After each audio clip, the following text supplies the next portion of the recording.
Speaker 1. I think that even up until just a few years ago, we could never have imagined how our behavior would change with regards to using mobiles and tablets.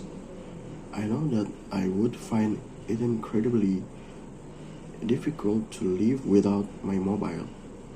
I'm constantly looking at my phone to see if I've got any new message or updates and checking my apps to see what's new. I wouldn't say that.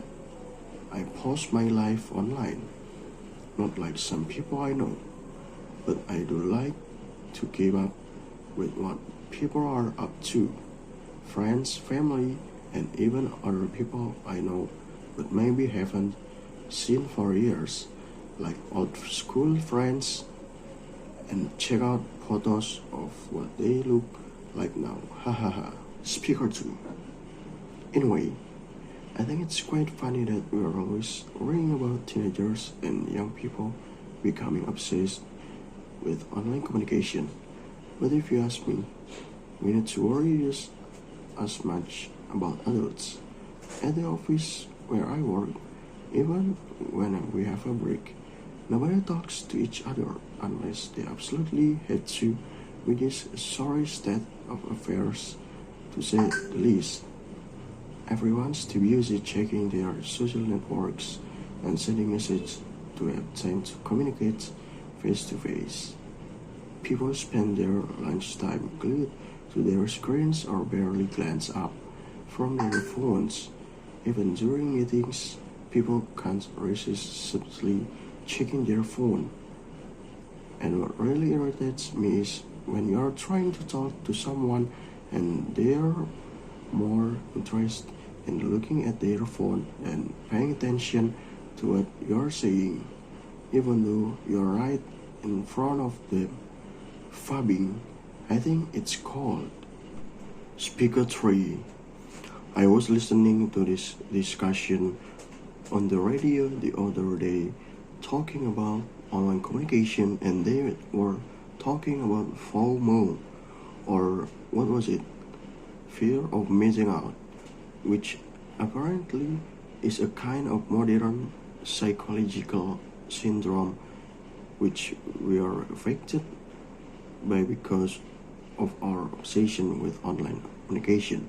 Basically, they were saying that the reason why people feel that they have to be connected 24/7 and communicate everything they are doing and keep up with everything that other people we know are doing is down to this fear of missing out. We are worried that everyone is having more fun than us or doing something more exciting than us. They also said that because we are spending more time communicating in the online world, we are losing the ability to enjoy the present. Speaker 4. My generation is so different with my parents. I mean, they are always telling me that they grew up in a world without mobiles and social networking and they managed fine. Hard to imagine how they arranged to meet their friends without a phone. But they say they did. I had so many arguments with them while I was growing up until they let me have my first smartphone. But they didn't let me have Snapchat or Instagram or anything like that. It's not the end of the world, they say.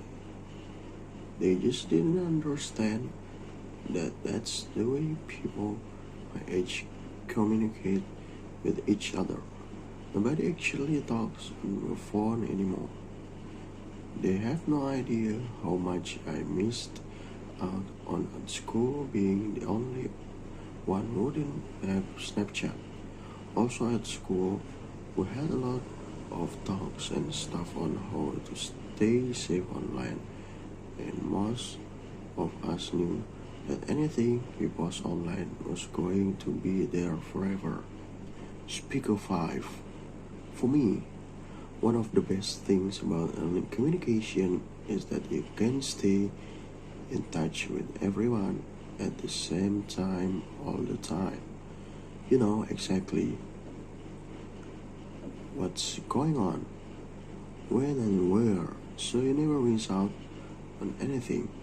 I love the fact that you can update all your friends on what's going on in your life and they can respond immediately with a like or a comment.